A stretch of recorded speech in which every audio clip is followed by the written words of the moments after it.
Novembre 1884. Palais du chancelier Bismarck. Une conférence internationale est organisée. La conférence de Berlin, c'est son nom, est aujourd'hui oubliée. Elle a pourtant scellé le destin de l'Afrique pour les siècles à venir.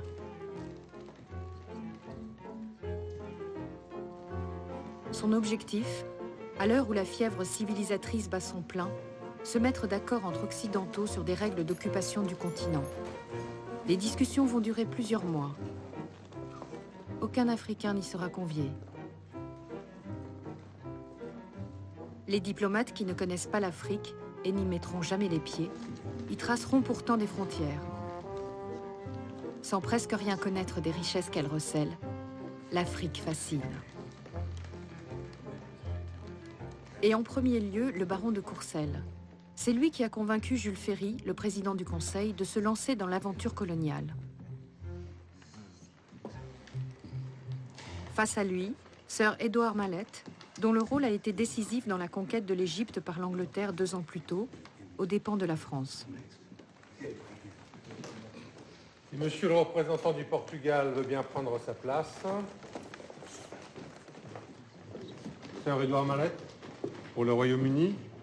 Le Portugal et l'Angleterre Baron de s'étaient Courcelles. entendus pour prélever des taxes à l'embouchure du fleuve Congo, sans l'accord des autres puissances. Ce fut le prétexte saisi par l'Allemagne et la France pour organiser la conférence. Son Altesse Sérénissime, le prince de Bismarck, chancelier de l'Empire d'Allemagne. Les archives diplomatiques révèlent les transcriptions des paroles échangées dans un français parfait. Elles permettent de reconstituer les moments clés de la conférence.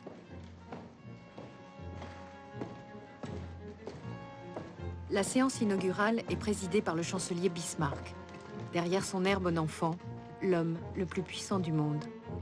C'est lui le vainqueur de la guerre de 70 qui a amputé la France de l'Alsace et de la Lorraine. C'est lui qui a fondé l'Allemagne moderne.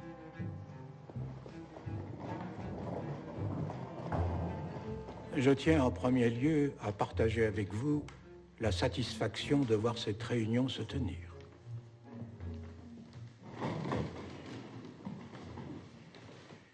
Tous nos gouvernants partagent le désir d'associer les indigènes d'Afrique à la civilisation, en ouvrant l'intérieur de ce continent au commerce et à l'instruction, et en préparant la suppression définitive de l'esclavage. L'intérêt dont nos nations témoignent ici offre une garantie de succès à nos travaux pour développer les relations commerciales avec l'Afrique et servir en même temps la cause de la paix et de l'humanité.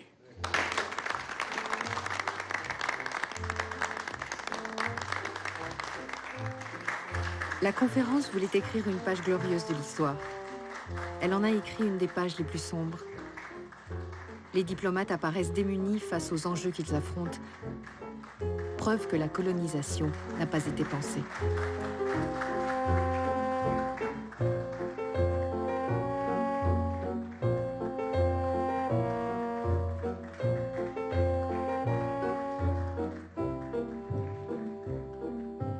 La mentalité de Berlin, c'est de dire on va vous faire du bien malgré vous, en dépit de tout. On veut votre bien, on va vous faire du bien, que vous le vouliez ou non. Et surtout, soyez reconnaissants. Alors vous imaginez la dose de bonne conscience qu'il y a dans le projet de Berlin. La ruée sur l'Afrique est une tentative par les grandes puissances européennes de s'emparer du maximum de territoire possible sur ce continent pour empêcher les autres pays européens d'en faire autant et les devancer. On espérait trouver de nouvelles matières premières et créer de nouveaux débouchés, mais ce n'était pas le plus important. Il s'agissait avant tout de garantir le contrôle de grands territoires à long terme pour le XXIe siècle. Les États-Unis étaient grands, la Russie était grande, et ensuite venaient les États européens qui voulaient eux aussi contrôler d'immenses territoires. Mais tout cela n'avait pas été suffisamment réfléchi. La conférence de Berlin, au fond, détermine un élément tout à fait neuf dans la conquête de l'Afrique par les Européens, c'est qu'elle ouvre la porte du cœur du continent au commerce européen et détermine un espace qui est accessible à tous. C'est la première fois que la totalité d'un continent de 30 millions de kilomètres carrés est découpée par les Européens, entre eux, sans même demander leur avis aux Africains.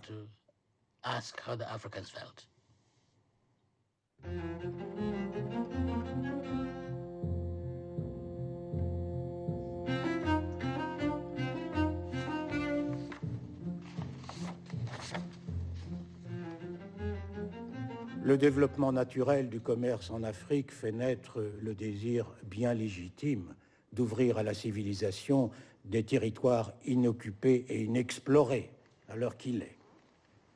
Les Occidentaux, Anglais, Français, Espagnols, Portugais et depuis peu les Allemands, n'occupent que les pourtours de l'Afrique. Si la conquête du continent est à leurs yeux inexorable, ils craignent qu'elle ne rompe l'équilibre des puissances en Europe. C'est pourquoi ils veulent interdire en certains endroits d'Afrique taxes et barrières douanières, symboles criants des nationalismes qui ont occasionné tant de conflits. Le programme de la conférence s'établit donc comme suit. Premièrement, la liberté du commerce dans le bassin du Congo et de ses embouchures. Deuxièmement, la liberté de circulation sur le fleuve Congo et sur le fleuve Niger. Troisièmement, les conditions de prise de possession de nouvelles terres.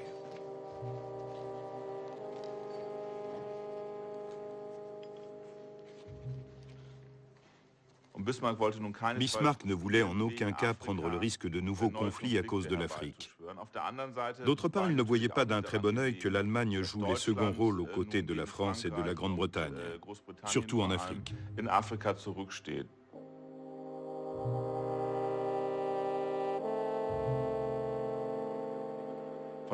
Bismarck avait en vue quelques rééquilibrages favorables à la France. Il espérait pouvoir panser en partie les plaies causées par la guerre de 1870. Et l'Afrique semblait être une bonne opportunité pour cela. La France et l'Allemagne ont pensé qu'il serait utile d'arriver à un accord sur les formalités observées pour que des occupations nouvelles en Afrique soient considérées comme effectives et pour prévenir toute contestation.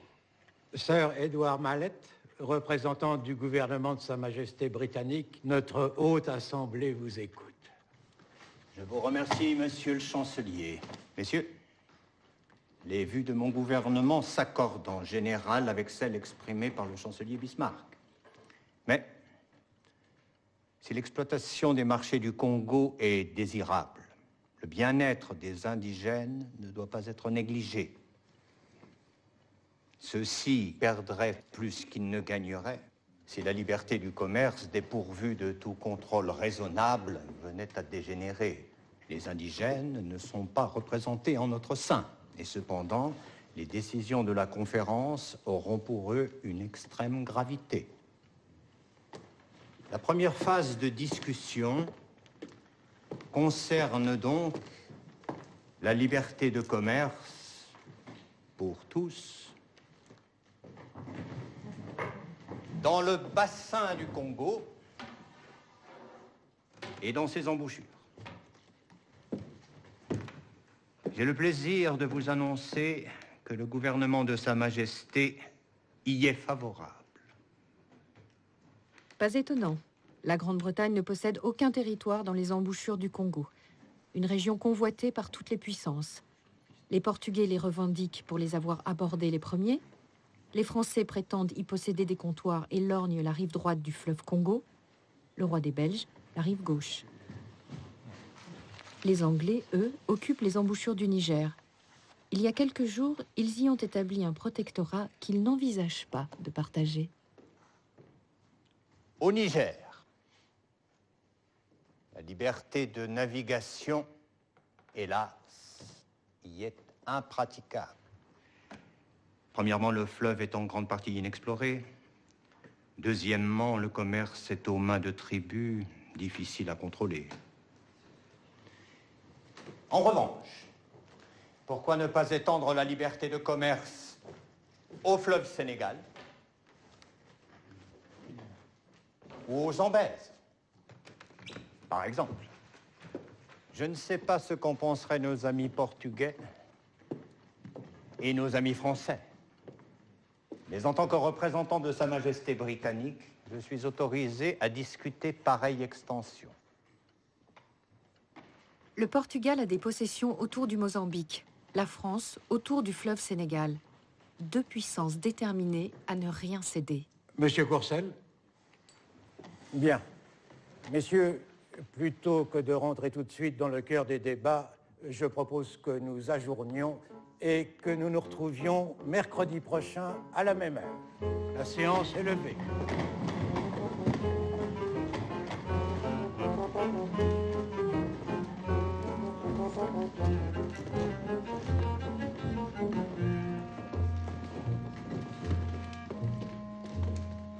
L'Afrique est le dernier des continents inviolés. Pendant des siècles, les Occidentaux ont commercé des esclaves sur ses côtes. Aujourd'hui, c'est l'intérieur du continent qui est l'objet de toutes les attentions.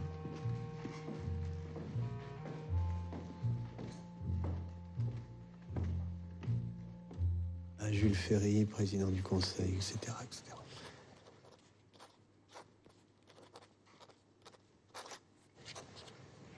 Après des déclarations empreintes de ce libéralisme humanitaire si cher à la nation anglaise et qui voile à ses propres yeux l'ampleur de ses ambitions,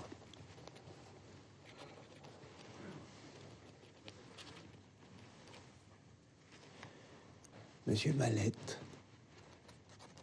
s'est dit autorisé d'étendre à tous les fleuves d'Afrique le régime de libre circulation. Sur le Niger, l'attitude anglaise témoigne d'un exclusivisme et d'une âpreté qu'aucune précaution de langage ne tempère.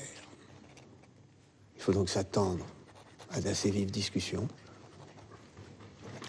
et la conférence devra se résigner à faire d'assez notables concessions face aux protestations de l'Angleterre.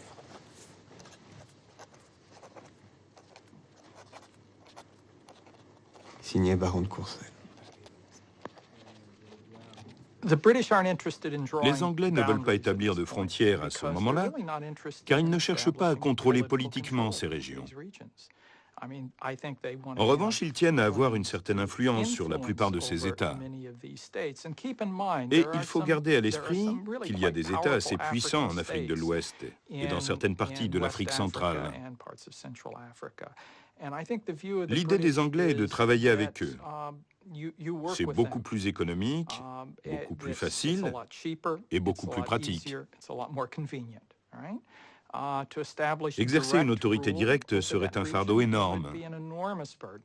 Mais une fois que la ruée sur l'Afrique est lancée, les Anglais sont obligés de tracer des frontières avec leurs rivaux, les Français et les Allemands, entre autres.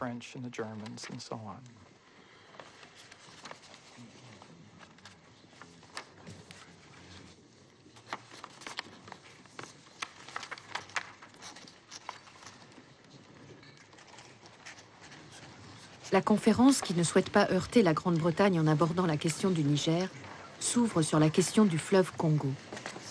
Un problème qui va révéler les féroces rivalités entre Occidentaux.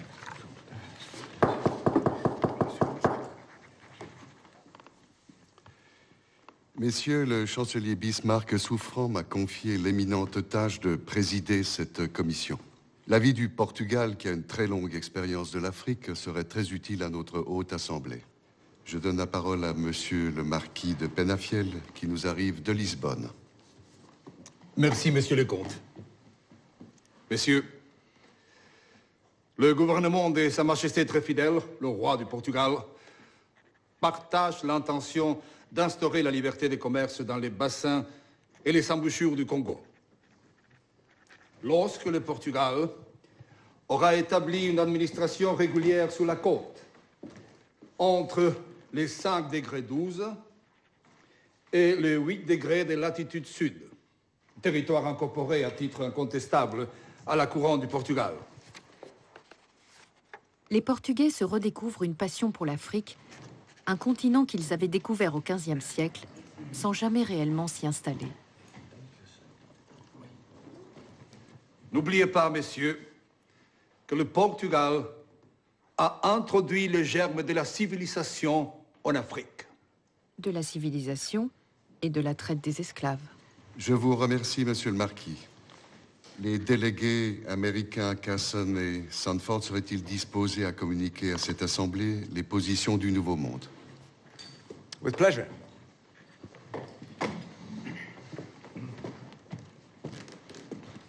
Gentlemen, prior to 1874, vast swathes of Central Africa, including much of the more hospitable interior, was completely unexplored.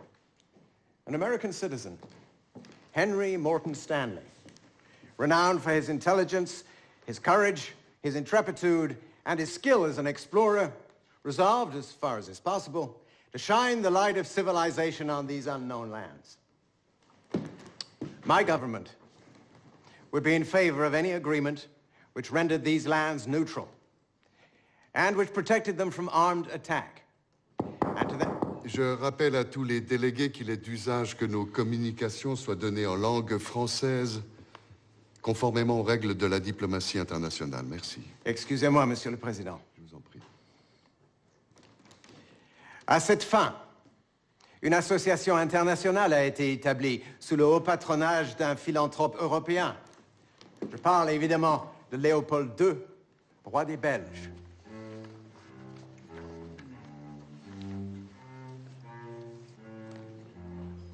Messieurs, je voudrais rappeler les phrases mémorables prononcées par le roi Léopold II il y a 8 ans, lorsqu'il convoqua les plus grands géographes de son temps. Le sujet qui nous réunit aujourd'hui, ouvrir à la civilisation la seule partie de notre globe où elle n'est point encore pénétrée, percer les ténèbres qui enveloppent des populations entières, c'est, dit le roi des Belges, une croisade digne de notre siècle de progrès.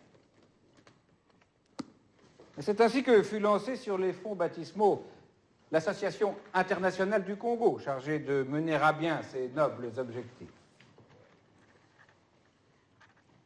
Dans l'histoire de la colonisation du Congo, Léopold II s'est dit « on va voir s'il y a quelque chose à faire en Afrique » parce qu'il vient de subir des échecs en Chine et aux Philippines.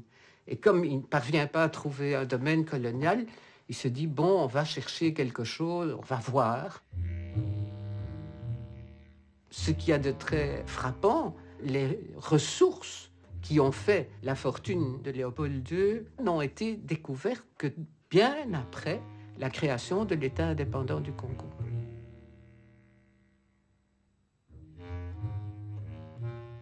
L'idée était de mettre en place un certain nombre de postes le long du fleuve Congo, dans un but scientifique d'une part, et d'autre part pour mettre fin au commerce des esclaves. Ces postes étaient aussi censés offrir l'hospitalité aux Européens qui allaient s'installer et faire prospérer ces endroits. Il y a, disons, apparemment, une entreprise à caractère civilisateur, un caractère philanthropique.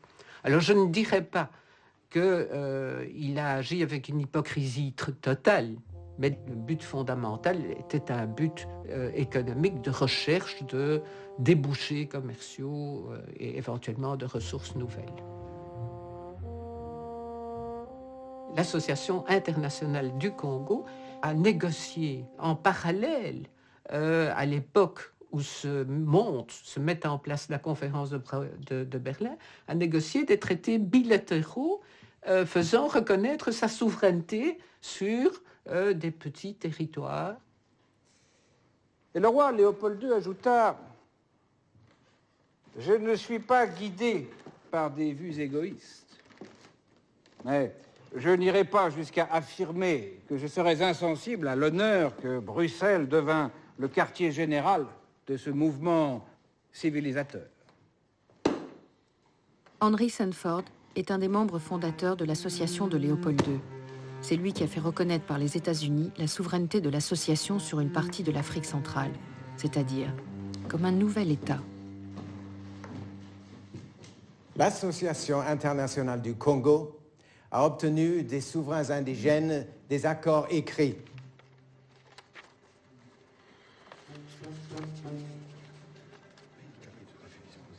Les chefs traditionnels africains, analphabètes, ont été bien incapables de comprendre les traités qui les dépossédaient de leurs terres.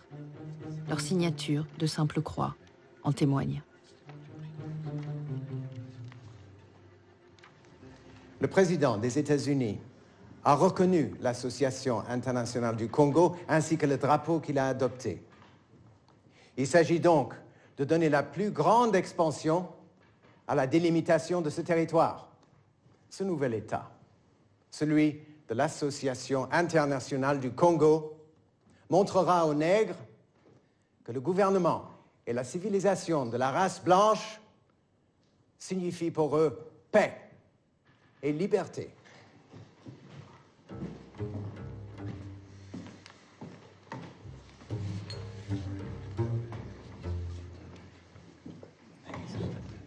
Voilà ce qu'on enseignait aux petits écoliers français pendant la conférence de Berlin, donc en 1885. C'est Paul Bert qui écrit « Les nègres, peu intelligents, n'ont jamais bâti que des huttes, parfois réunies en assez grand nombre pour faire une ville.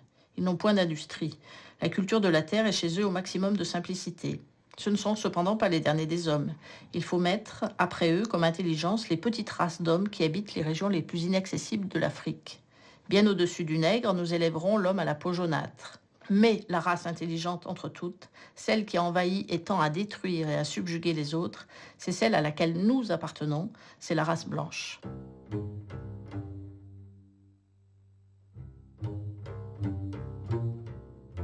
Pour classer cette diversité humaine qu'on rencontre aux quatre coins du globe, on se passionne pour l'étude des crânes et c'est censé ouvrir la clé à tout. C'est censé être la clé pour prouver les théories évolutionnistes, c'est censé être la clé pour comprendre les diversités de développement économique et technologique. On étudie les crânes, on court après les crânes, on les déterre, on les étudie, on les mesure.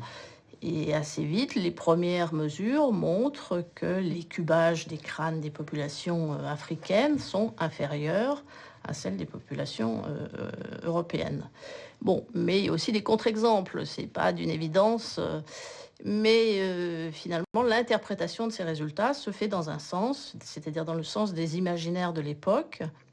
Donc c'est cette démarche scientifique qui va finalement se greffer sur des idées anciennes de hiérarchisation, depuis l'esclavage, depuis la rencontre avec l'autre, on a vu des différences et on légitime la domination par le biais des postulats scientifiques. Comme elles sont, leur cerveau n'a pas la même configuration que la nôtre, elles sont dans l'incapacité à elles-mêmes évoluer. Elles ont besoin donc du colonisateur qui va les aider à évoluer jusqu'à une certaine limite.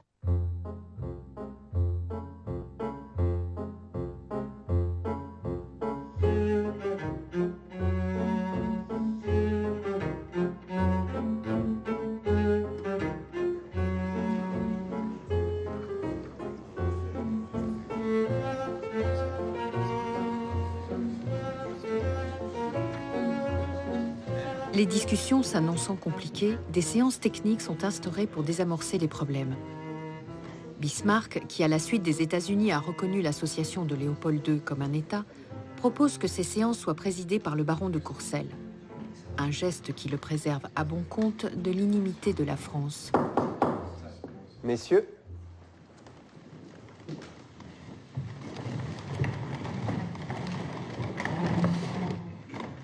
chers amis, je crois qu'il serait sage que nous répondions en premier lieu à une question simple. Comment définir ce bassin du Congo?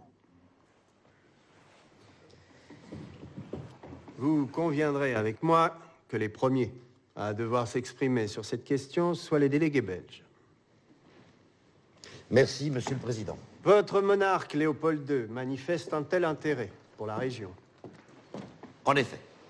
Cher baron de Courcelles, messieurs les plénipotentiaires, le bassin du Congo est borné au nord par les bassins de l'Ogooué, du Benaï, du Chari et du Nil. À l'est, par le lac Tanganyika. Au sud, par le bassin du Zambèze et celui de la Lodje.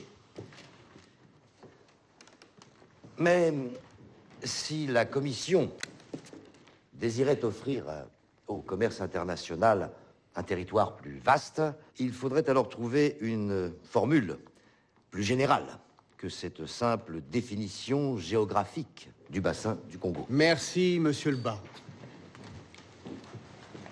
La question de la définition du bassin du Congo va empoisonner la conférence. La France, notamment, craint que ses possessions du Gabon ne soient absorbées dans un Congo élargi. Désormais, chacun abat ses cartes. Les représentants américains ont invité monsieur Stanley à venir nous éclairer de ses connaissances.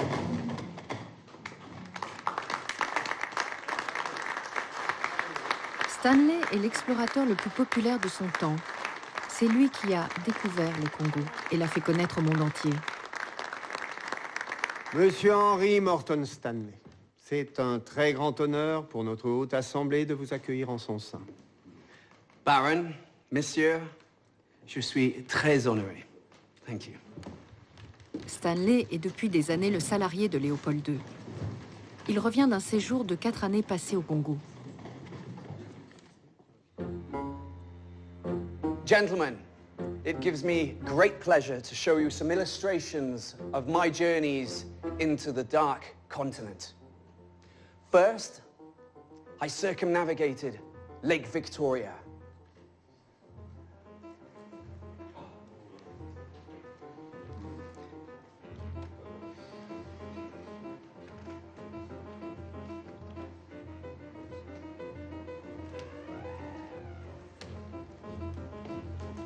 Until I reached the Atlantic Ocean.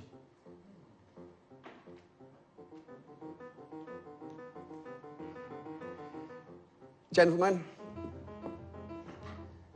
I solemnly declare to you that along a journey of 7,600 miles, I never saw the flag or any emblem or symbol to indicate that I had come across civilized power or authority.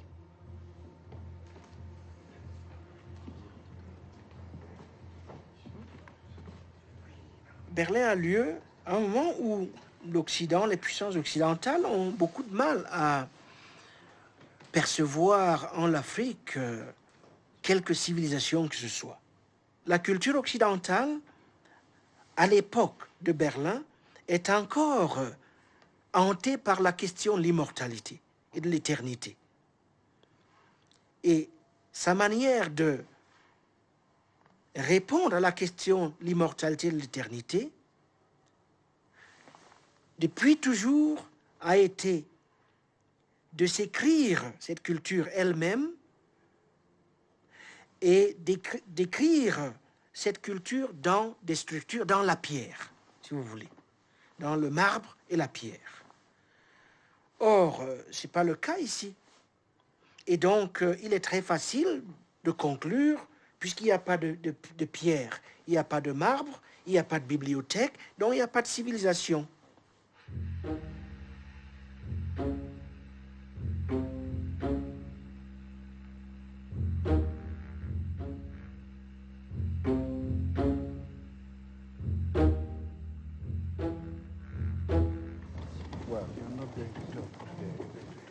Stanley avait été recruté par Sanford.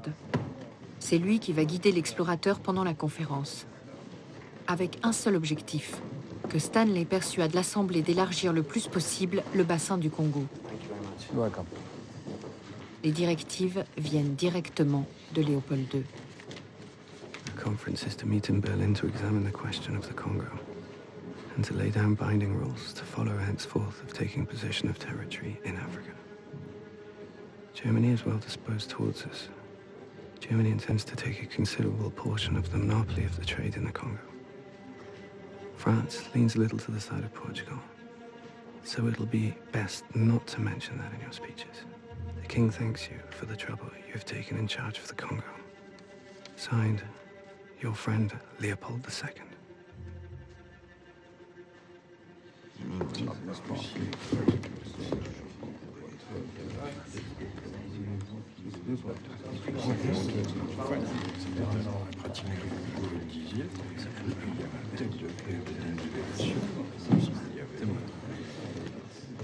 Messieurs, l'intervention du délégué technique américain portera sur la liberté commerciale totale, ouverte à tous, et sans droit de réserve de souveraineté. Gentlemen, there is a problem. The Congo has no fluvial delta. It issues into the Atlantic Ocean in one unique stream. But it influences territories, both southwards and northwards. The commercial border is even far larger. The main exchange market all across Central Africa is 325 miles up the Congo from the sea. But you cannot go to the ocean by boats because of a series of large and dangerous falls. You have to use different ways to export iron, ivory, and rubber. One example could be using the Ogoué River. L'Ogoué coule au cœur du Gabon, territoire revendiqué par la France. The Congo influences a much larger territory than is comprised within the geographical basin. You can easily get what it defines, what I call the commercial basin of the Congo River. Gentlemen, it is so important for the future. The Congo should produce a trade worth £10 million annually. Merci, Monsieur Stanley. Les rapides étant un obstacle au développement du commerce, les échanges actuels au Congo laissent-ils penser qu'il serait raisonnable de construire un chemin de fer entre Stanley Pool et l'océan?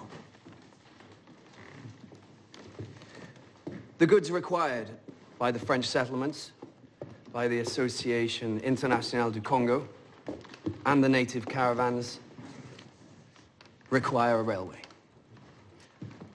According to my calculations, if they were to pay for the railway the same price as now used for human transport, it would be sufficient to bring a return of 5% on a capital of £860,000 needed for the construction.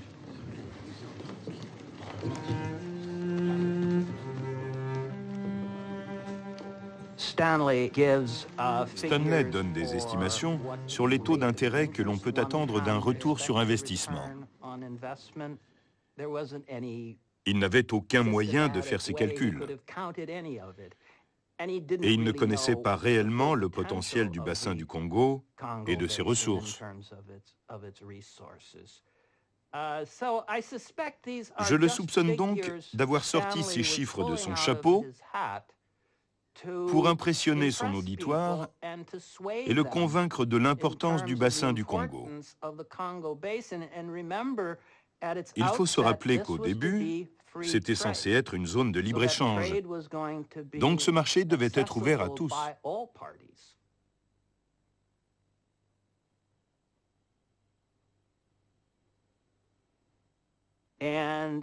Stanley représente les intérêts de Léopold II en définissant ce qui était appelé le bassin commercial. Bien évidemment, il devait être immense. Gentlemen, I would propose within the following limits. At the Atlantic Ocean, at latitude 1 degree 25, a line should run along east to longitude 13 degrees 30, thence north along the meridian of 13 degrees 30 to north latitude 5 degrees. Thence easterly over to the waters flowing into the Tanganyika and Lake Victoria until the ocean at 7 degrees 50 south. Gentlemen, I respectfully submit that the more unrestricted this spacious commercial territory should be, the sooner it'll be subjected to the influences of Christian civilization and commerce. Thank you.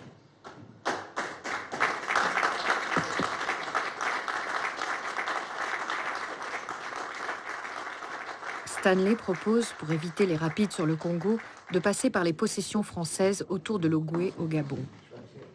Une solution beaucoup moins coûteuse que de construire un chemin de fer jusqu'à l'océan. Le baron de Courcelles n'est pas d'accord.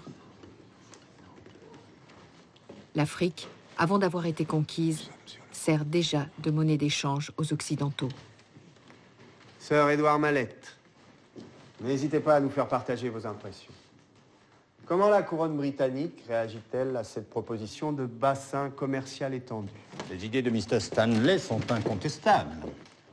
Il existe entre les colonies françaises du Gabon et portugaises d'Angola un littoral libre au commerce du monde. Mr. Stanley propose qu'il constitue le littoral commercial du bassin du Congo. Cette délimitation est dans les intérêts du commerce universel. Permettez-moi, cher ami, de partager avec vous les nobles objectifs du développement du commerce universel sans pour autant en partager la mise en œuvre. Je suis le seul autour de cette table à connaître à la fois le Gabon et le bassin du Bas-Congo, puisque j'y ai accompagné en 1880 Savorgnan de Brazza. Brazza est le concurrent français de Stanley en Afrique centrale.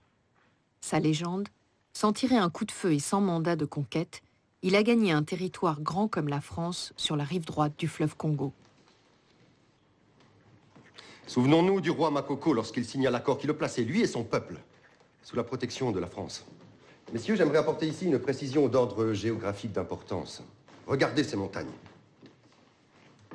De toute évidence, l'Ogooué ne peut servir de débouché au fleuve Congo à l'ouest. Le seul débouché ne peut être que le fleuve lui-même. Bassin géographique et bassin commercial du Congo doivent être identiques, ce qui est le bon sens même. The Ogooué River must also be considered as a stream belonging to the commercial basin of the Congo. In 1881, I received from Monsieur de Brazza a letter in which he strongly recommended that I use this route to send officers incapacitated by illness. He judged the Ogoni River to be shorter than that of the Congo to the sea.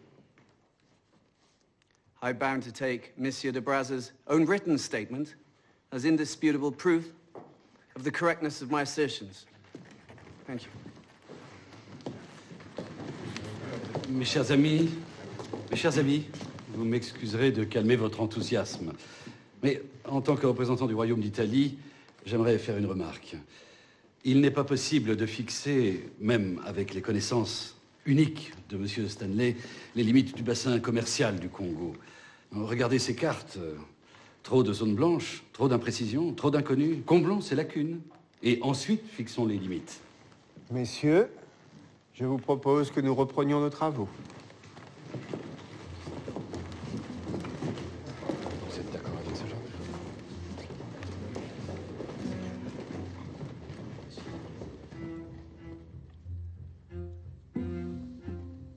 Sa Majesté Léopold II. Intervention Stanley. Réussite totale. Portugais et Allemands avec nous. Votre dévoué serviteur, Henry Sanford. À Jules Ferry, président du Conseil. Un accord urgent a été conclu entre l'Allemagne et le roi Léopold II avant le début de la conférence au sujet des frontières du Congo. Ils ont tracé une carte, je vous l'envoie. L'Association internationale de Léopold revendique la rive droite du Congo conquise par Brazza. Bismarck est surpris de l'étendue de nos possessions gabonaises. Le désir de l'Allemagne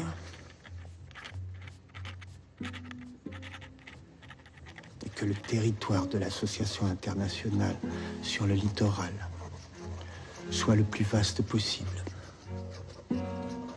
afin d'obtenir le maximum de points d'accès à l'intérieur du Congo.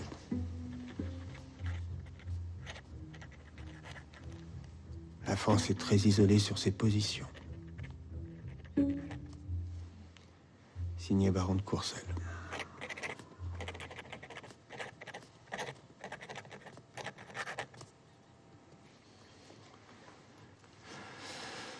Trouvez le moyen de rapporter en urgence ce qui suit au chancelier Bismarck. La France est convaincue que le roi des Belges a vu trop grand et qu'il sera incapable de mener à bien l'entreprise qu'il projette au Congo. Aussi a-t-elle signé un accord secret avec lui. S'il échoue, le territoire reviendra automatiquement à la France.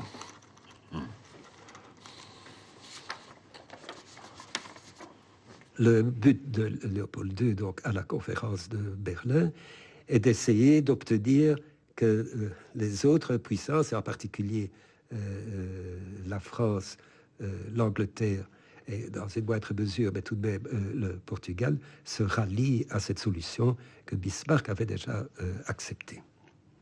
Là, donc, c'est son objectif pour la conférence de Berlin. C'est l'exemple typique où on le voit saisir une opportunité et s'insinuer dans cette opportunité et essayer d'occuper une position qui va satisfaire les principaux rivaux.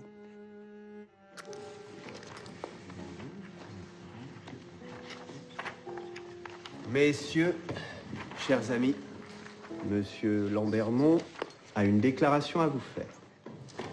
Merci, Monsieur le Président.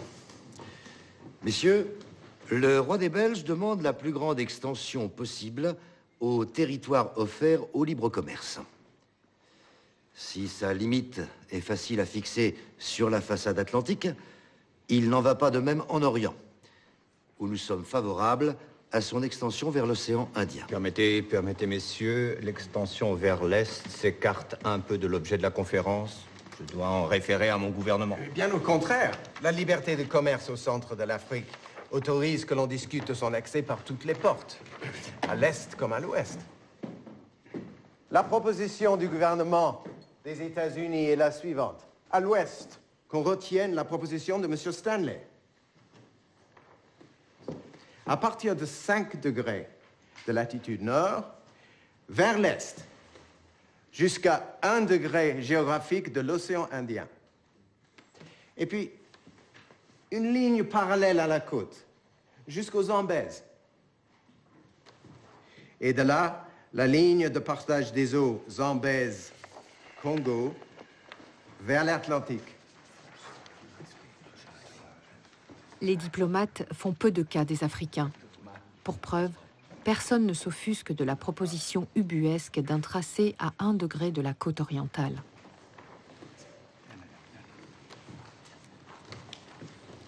Au nom de l'Empire allemand, je me rallie aux vues de M. Kesson. Permettez-moi, messieurs, d'apporter une petite précision.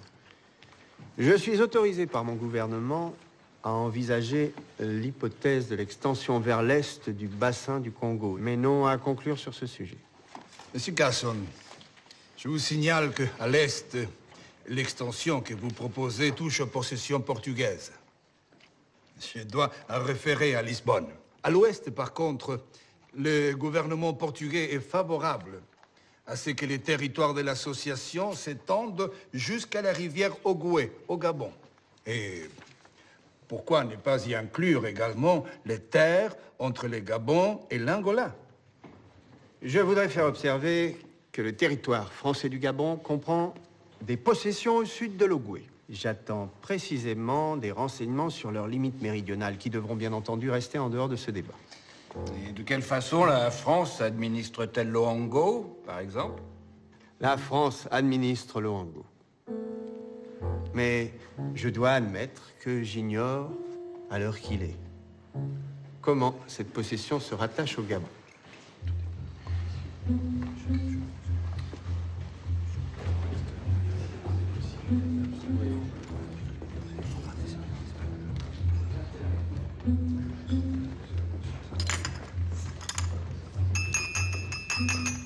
Messieurs, revenons, si vous le voulez bien, sur la délimitation est du bassin commercial.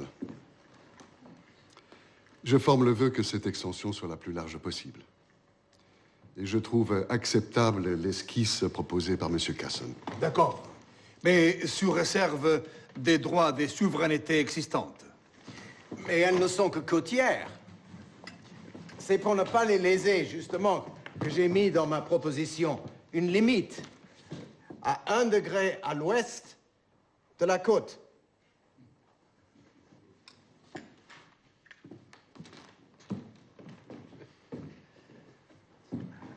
Messieurs, les droits de souveraineté du Portugal et du sultan de Zanzibar doivent être pris en considération. Ce dernier n'étant pas représenté, nous ne pouvons accepter de délimitation approximative. Je propose que nous ne fixions pas de limite. Disons jusqu'à l'océan Indien, sous réserve des souverainetés existantes. Les plénipotentiaires qui siègent à Berlin sont inconscients. Ils sont inconscients et ignorants. Ils se croient bien informés sur une situation qui leur échappe totalement. D'abord, les populations africaines ont leur culture, leur civilisation, leur manière d'être. Et ce n'était pas tellement évident que les questions qu'ils considéraient à leur niveau comme étant les plus importantes étaient celles qui préoccupaient les Africains à ce moment. Ils ont transposé sur les Africains leurs préoccupations, leurs intérêts et leurs problèmes.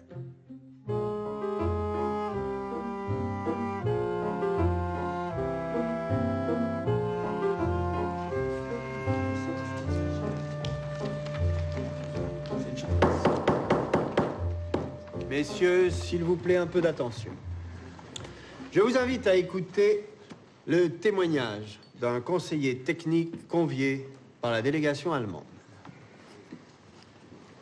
Monsieur Adolf Wehrmann, de la société commerciale Wehrmann, fondée par mon père. Nous sommes installés sur les côtes africaines depuis plusieurs dizaines d'années. Nous possédons 12 voiliers et un steamer qui font la ligne depuis Hambourg. Nous ne transportons que les fruits de notre négoce, mais nous en sommes fiers. Autant dire que nous connaissons très bien l'Afrique. Je voudrais dire en préambule que je n'aborderai le sujet que sous un angle commercial. La forme prédominante du commerce en Afrique est le troc. Tout le long du Congo, l'unité de valeur très spécifique s'appelle le mas.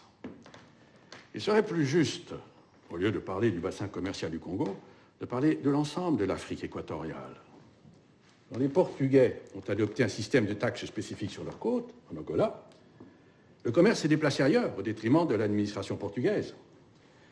Donc si vous, messieurs les Français, excluez la rivière Ogooué, au Gabon, de la zone de libre-échange, le commerce sur l'Ogooué mourra.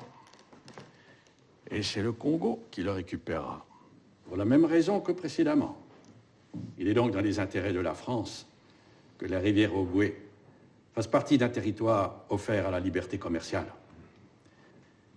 C'est uniquement lorsque ces points ont été pris en compte que le monde civilisé pourra tirer bénéfice de ces immenses territoires, dont Stanley a si bien décrit les richesses. Merci, Monsieur Wehrmann. Messieurs.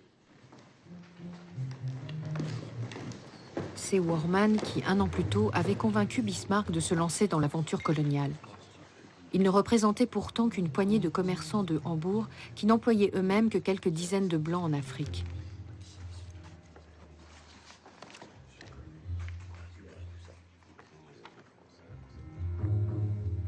Bismarck n'était pas particulièrement intéressé par l'Afrique, mais il voyait bien qu'il était important de défendre les intérêts allemands sur ce continent. Il a donc essayé, avec le minimum de moyens possibles et sans causer de dommages diplomatiques ou politiques, de préserver et d'organiser les intérêts des commerçants et des autres Allemands que l'Afrique attirait.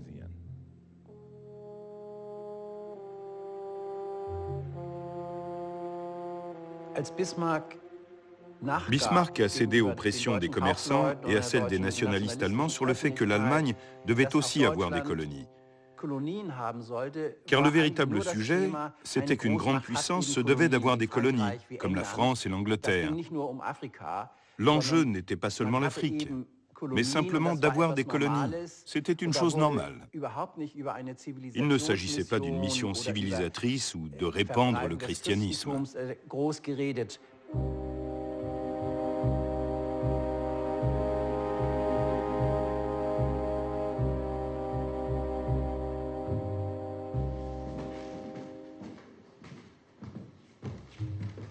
La conférence prend peu à peu l'allure d'une réunion de copropriétaires vétilleux. Les diplomates, prisonniers de leur nationalisme, se mutent en greffiers de l'histoire. Messieurs, ils auraient pu en être les acteurs visionnaires.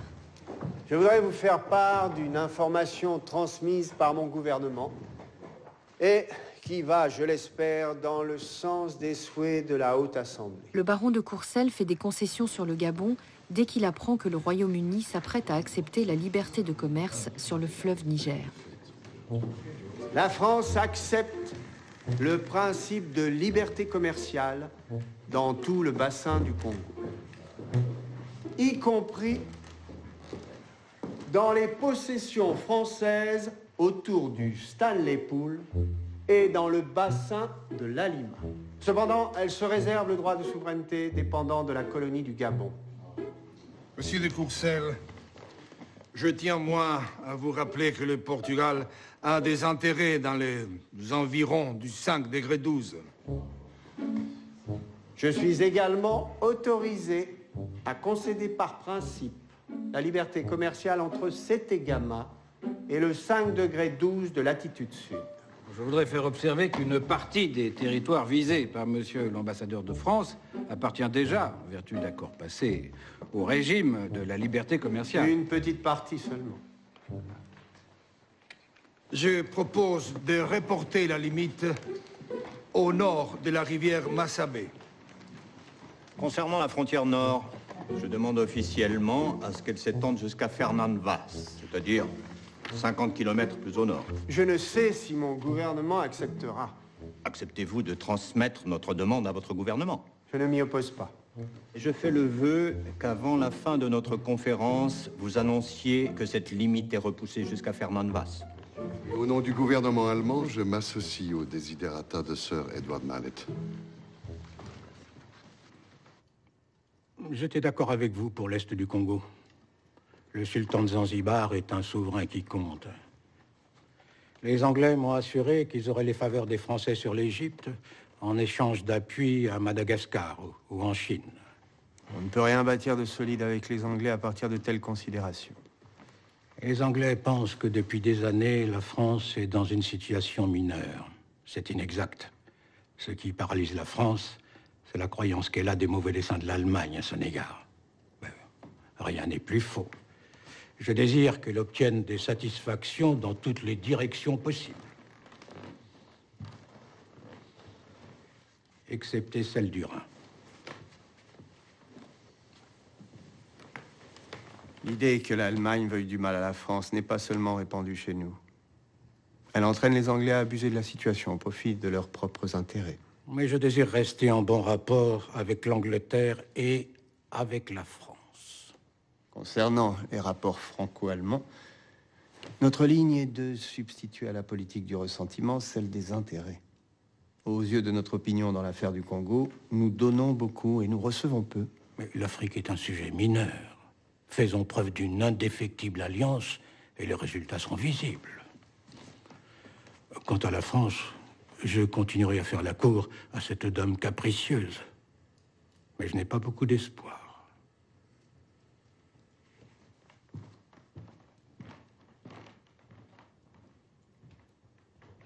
La position de Bismarck est un chef-d'œuvre de diplomatie. Il désire jouer de mauvais tours à l'Angleterre, mais par notre intermédiaire. Une fois l'Angleterre brouillée avec la France, il s'en lavera les mains. Quant à l'association internationale de Léopold II, ses agents ont circonvenu Bismarck afin de lui faire croire en l'énormité de nos prétentions. Sachez par ailleurs que l'Alsace-Lorraine reste en dehors de nos discussions. Je ne vous parlerai jamais de l'Alsace et je dis à Hatzfeld, mais de votre côté, évitez de repasser le fer dans la plaie parce qu'alors la nation française ne serait pas maîtresse de ses réactions.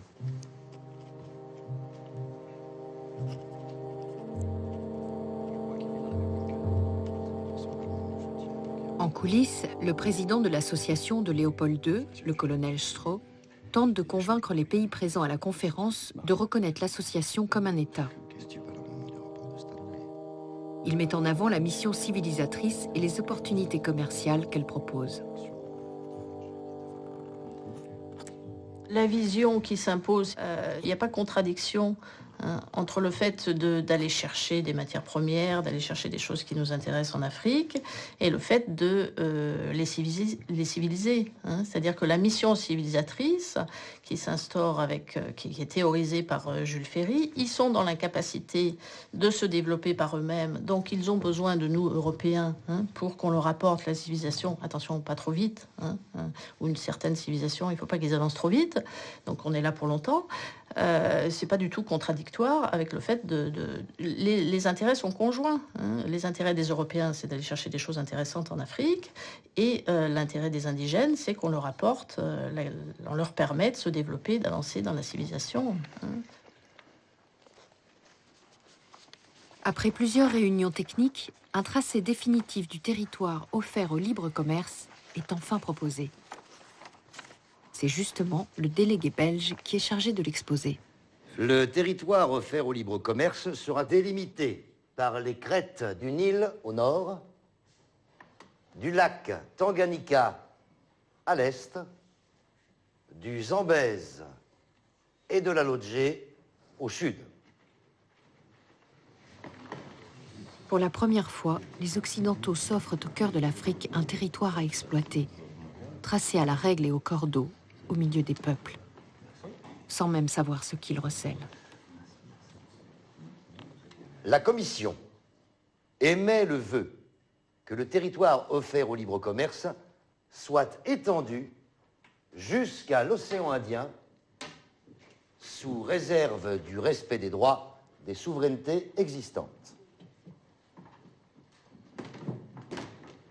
Toutes les nationalités auront accès à tout le littoral des territoires définis, ainsi qu'à toutes les eaux du Congo.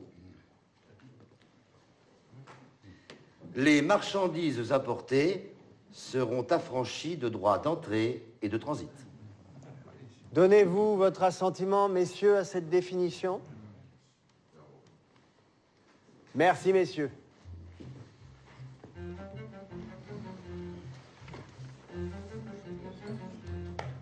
Dans les semaines qui suivent, les diplomates vont s'assurer de la neutralité en cas de guerre du territoire offert au libre commerce, de protéger les missionnaires et même de garantir le libre passage du télégraphe et du courrier. Le temps vient ensuite de faire le bien, comme on le faisait à la fin du XIXe siècle, avec hauteur et commisération.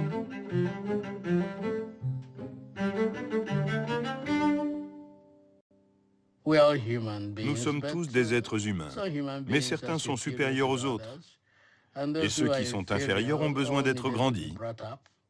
Le seul moyen de les grandir est de les baptiser et de les éduquer selon le modèle européen.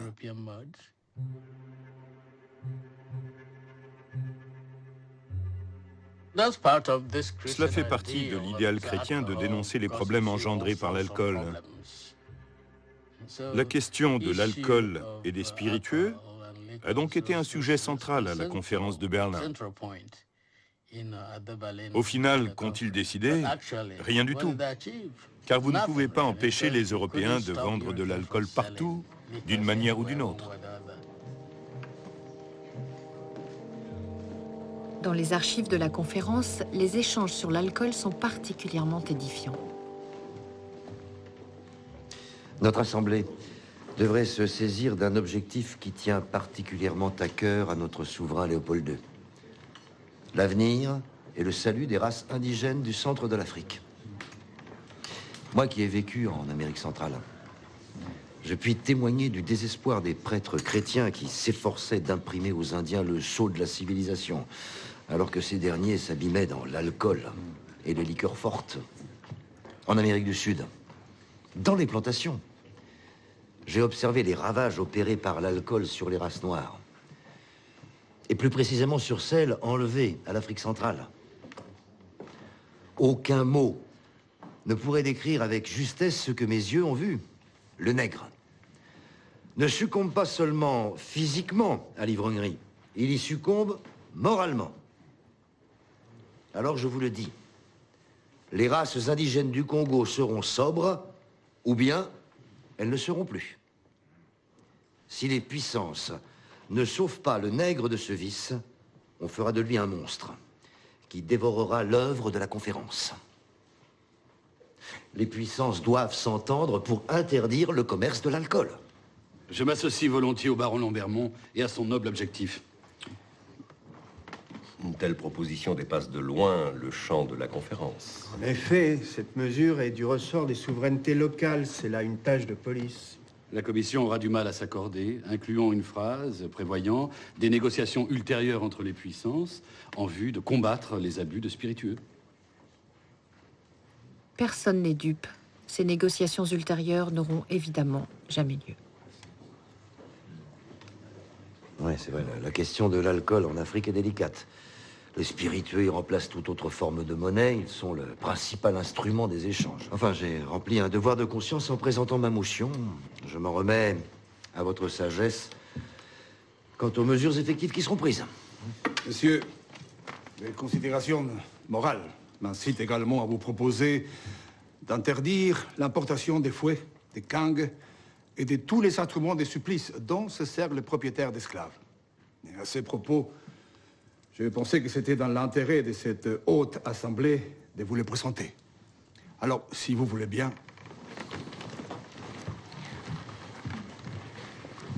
Est-ce que vous savez que Sir Edward Mallet propose que la traite des nègres et le commerce qui fournit des nègres à la traite soient interdits? Sir Edward Mallet, j'approuve vivement votre projet. Je voudrais vous citer M. Stanley qui dit « En Afrique centrale, l'esclavage est une institution domestique. Les esclaves sont au service de leurs maîtres depuis des générations. » L'abolition de l'esclavage est la grande cause du XIXe siècle. Seul le Brésil n'a pas encore aboli. La proposition britannique de Sir Edward Mallet vise deux formes du commerce des esclaves. Premièrement, la traite des nègres qui se fait par la mer. Et deuxièmement, le commerce qui fournit des nègres à la traite. La traite est déjà interdite, mais le commerce n'est lui l'objet d'aucune législation particulière, etc., etc. Sir Edward Mallet, votre proposition ne prend-elle tout son sens que si elle est appliquée dans le monde entier? Effectivement, c'est là l'esprit de ma proposition. Dans ce cas, elle revêt une extension imprévue de l'objet de cette conférence. Référons-en à nos gouvernements. Préparons un acte applicable dans le monde entier et séparons-le de l'acte final de la conférence. 6 millions d'esclaves noirs affranchis vivent aux États-Unis. Nous sommes donc particulièrement sensibles à cette question. Et nous aimerions aller plus loin. Interdisons aux traitants asile ou refuge sur nos territoires. Votre proposition pose de sérieuses difficultés juridiques. En France, un citoyen ne saurait être banni d'un territoire de la République. Un gouvernement ne peut tolérer qu'un traitant exerce son infâme métier de son territoire. Je ne mets pas en doute la légitimité du but poursuivi. Faisons étudier la question par un criminaliste. Messieurs, ma proposition est la suivante. Premièrement, trouver un accord entre nos puissances pour surveiller à tour de rôle les côtes qui ne sont pas encore civilisées. Deuxièmement, créer un tribunal au Congo pour juger les capitaines des bateaux saisis. Ces deux propositions généreuses du représentant espagnol ne seront plus jamais évoquées.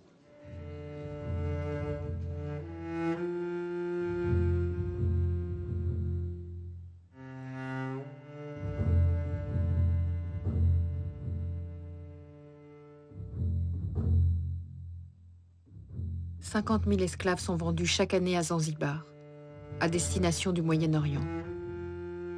Un paradoxe, car le sultanat de Zanzibar est protégé par l'Angleterre, à l'époque pays le plus abolitionniste. Les relations entre la Grande-Bretagne et Zanzibar étaient compliquées. Au cours du XIXe siècle, les Anglais avaient usé de leur influence pour faire signer au sultan de Zanzibar plusieurs traités lui faisant promettre de ne pas exporter d'esclaves. D'un autre côté, les Anglais contrôlaient très peu l'intérieur du territoire. Pour eux, l'État de Zanzibar était la seule puissance d'Afrique de l'Est. Elle contrôlait la région et assurait le maintien du commerce légitime, mais aussi celui des esclaves. On pourrait appeler ça de l'hypocrisie de la part des Anglais ou tout simplement du réalisme. Messieurs, je vous propose d'écouter maintenant M. Ballet de la délégation française qui va nous faire part de son projet de rédaction de l'article concernant l'esclavage. Monsieur Ballet. Merci, Monsieur Pisserov. Messieurs, j'aimerais soumettre à l'Assemblée deux articles qui sont les suivants. Article 1er. Les territoires du bassin du Congo ne pourront servir ni de marché, ni de voie de transit pour la traite des esclaves. Article 2. Les puissances s'engagent à employer tous leurs moyens pour mettre fin à ce commerce et à punir ceux qui s'en occupent. Monsieur Ballet, je vous remercie. Merci. Je crois, au nom de notre haute assemblée, que nous pouvons accepter cet article. Oui. Cela dit, messieurs, les fêtes de fin d'année approchant, il me paraîtrait opportun de suspendre nos réunions. Au nom de l'empereur, du chancelier Bismarck et de mon gouvernement, bonne fête à tous.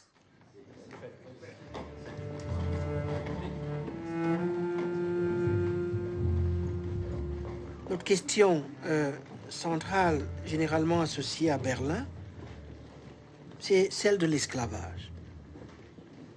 Et dont le projet colonial est constamment en train de négocier des tas de contradictions. Mais les colons, ils sont coincés. Parce que d'un côté, ils disent qu'ils veulent mettre fin à l'esclavage. Et donc, ils ne peuvent pas reproduire l'esclavage. De l'autre côté, ils ont très peur du travail libre. Et donc, ils adoptent une solution intermédiaire qu'est le travail forcé. Un travail qui n'est pas payé, qui n'est pas rémunéré, alors que l'on n'est pas esclave. On comprendrait si on était des esclaves. Et donc, le travail forcé, il a servi à une ou deux choses, il faut le dire. À construire des routes, des voies ferrées, des ports. Mais au fond, on aurait pu construire ces voies ferrées et ces ports à partir d'un travail libre. Le problème, c'est que on voulait faire une colonisation qui ne coûta pas cher.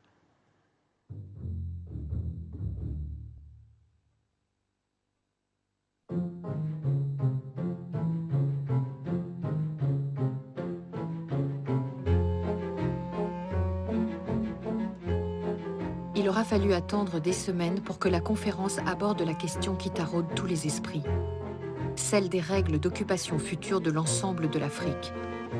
Sans motif réel de conquête, les diplomates s'agitent et gesticulent. Leurs paroles révèlent crûment la soif sans limite de domination sur le monde entier de l'homme blanc de la fin du XIXe siècle.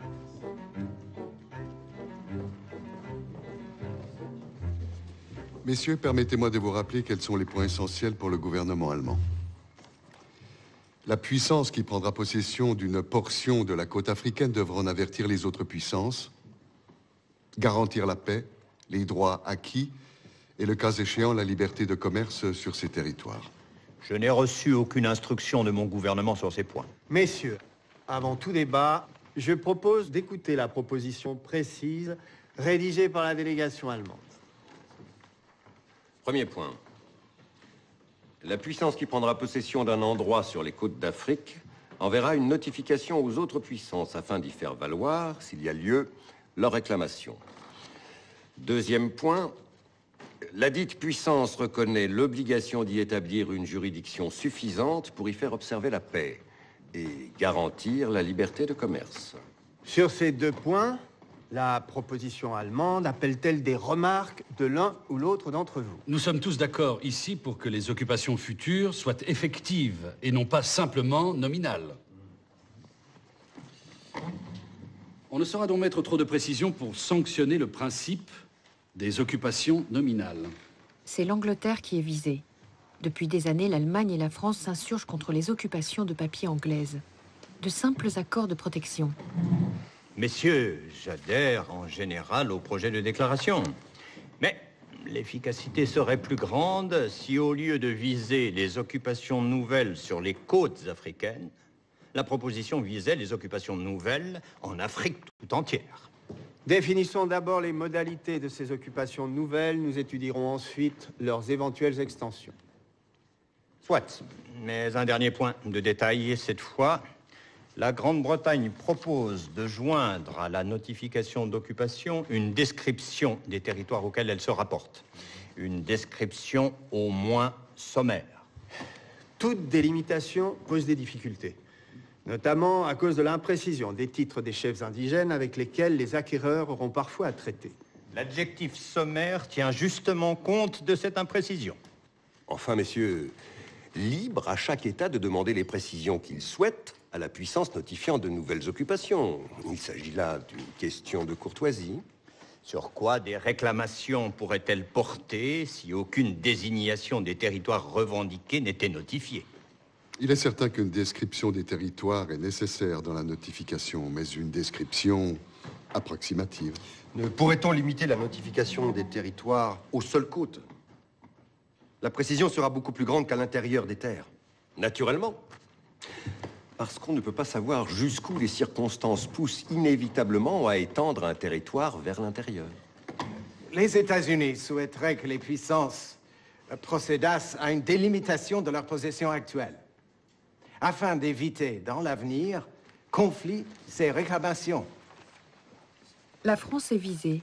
Elle refuse obstinément que la conférence statue sur les possessions actuelles. La vraie raison, la France est incapable de prouver les limites des territoires qu'elle revendique.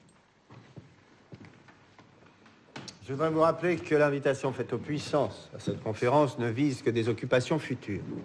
Monsieur, je voudrais également voir proclamer l'interdiction de la possession d'esclaves nègres par des Blancs.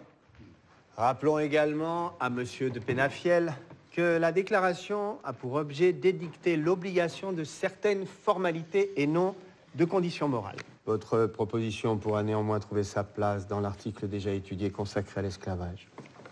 Je rappelle qu'il a été entendu qu'une disposition générale serait insérée dans l'acte final, en vue de l'adhésion de puissances non présentes à la conférence.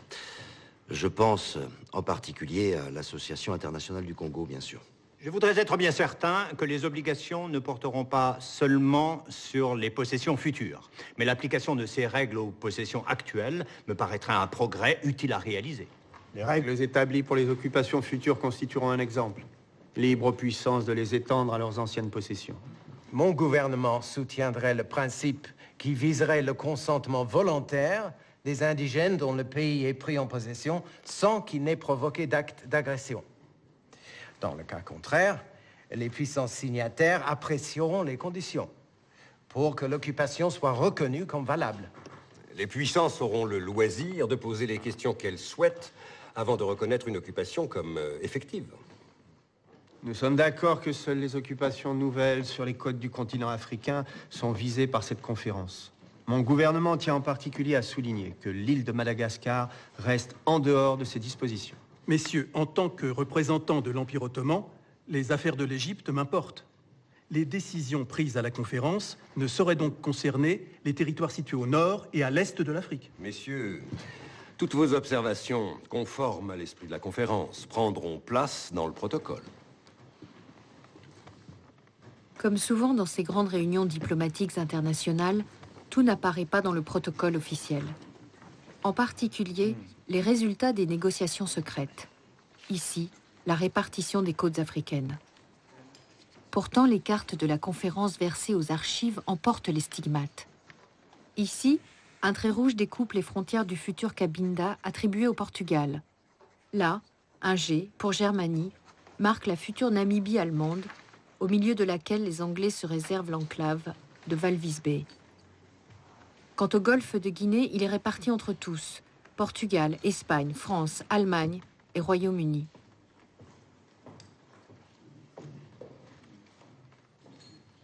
Le futur tracé des frontières africaines ne remettra jamais en cause cette répartition secrète des côtes.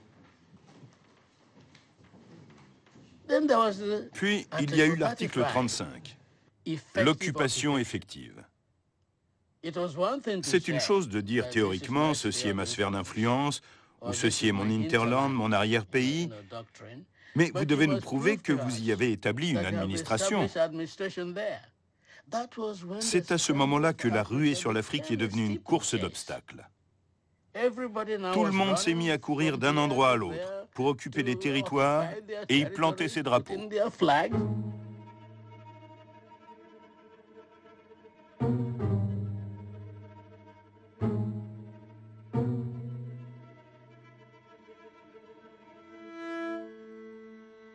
Alors il faut bien dire qu'avant Berlin, les frontières existaient dans l'Afrique précoloniale. Mais il faut préciser tout de suite que ces frontières précoloniales avaient très peu à voir avec l'idée, disons, moderne de la frontière, qui est au fond une invention récente, d'une part parce que la frontière ne constituait jamais une limite infranchissable. La frontière était en général une zone de négociation et de marchandage. Elle était en fait un espace de mixité et de rencontre, et jamais une ligne de séparation. L'institution frontalière avait pour fonction principale de tisser des liens.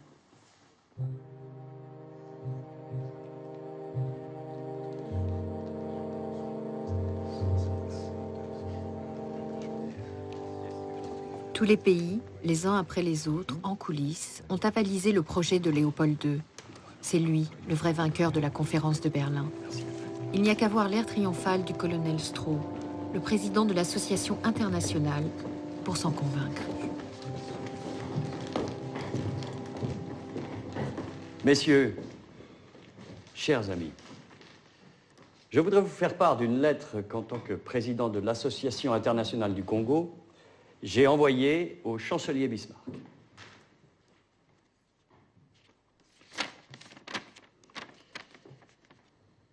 L'Association internationale du Congo a conclu avec toutes les puissances présentes à la conférence des traités reconnaissant son pavillon comme celui d'un État ou d'un gouvernement ami. Les délibérations de l'éminente assemblée qui siège à Berlin ont contribué à hâter cet heureux résultat. La conférence voudra bien considérer l'avènement d'un pouvoir qui se donne pour mission exclusive d'introduire au centre de l'Afrique la civilisation et le commerce. Tous nous rendons justice au but élevé de l'œuvre à laquelle Sa Majesté le roi des Belges a attaché son nom. J'émets le vœu que l'État du Congo, aux limites désormais précises, pourvoie d'un gouvernement le vaste pays qu'il est appelé à faire fructifier.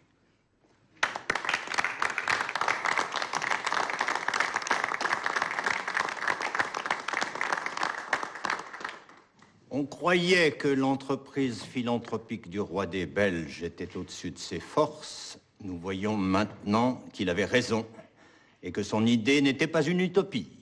Le gouvernement américain a, le premier, reconnu l'association comme celle d'un pays ami, heureux d'avoir été suivi par les puissances du Vieux Monde.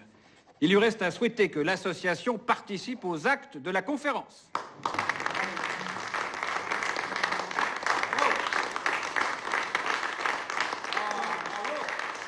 Alors l'accord a été finalement arraché, Léopold II faisant des concessions aux Français, mais en leur accordant ces concessions, il a pensé qu'on va annexer à l'accord avec la France une carte.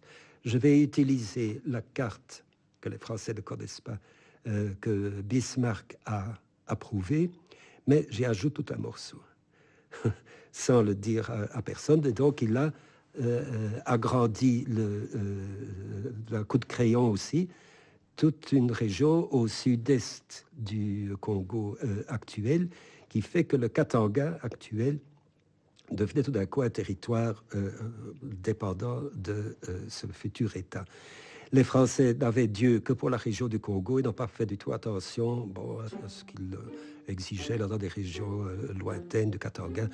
dont d'ailleurs personne ne connaissait grand-chose à ce moment-là. Donc c'était un négociateur impitoyable. Moins de 3 mois après la fin de la conférence, Léopold II confisquera le Congo à la couronne pour l'intégrer à ses possessions personnelles.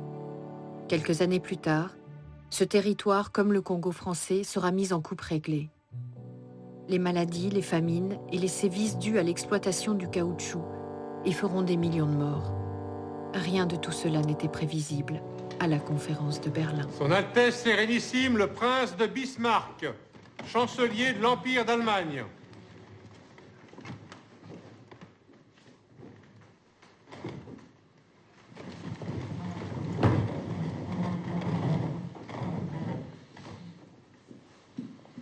Je voudrais tout d'abord vous exprimer mes regrets personnels.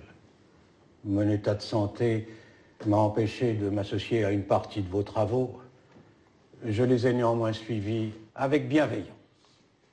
Messieurs, je crois répondre au sentiment de l'Assemblée en prenant acte de l'adhésion de l'Association internationale du Congo à nos résolutions.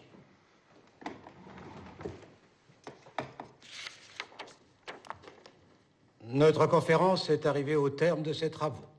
Je suis heureux qu'une entente complète ait été établie sur tous les points du programme qui nous avait été soumis. Les résolutions prises assurent au commerce de toutes les nations le libre accès au centre du continent africain.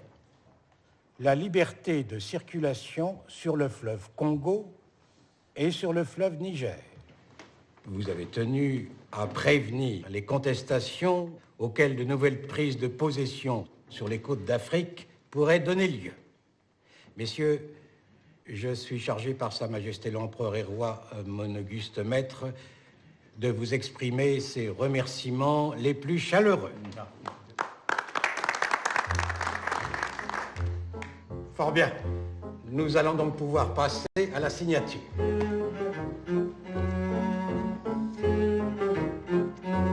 Messieurs, Au succès de la conférence. À Bismarck. À Bismarck. Chancelier Bismarck. Chancelier Bismarck.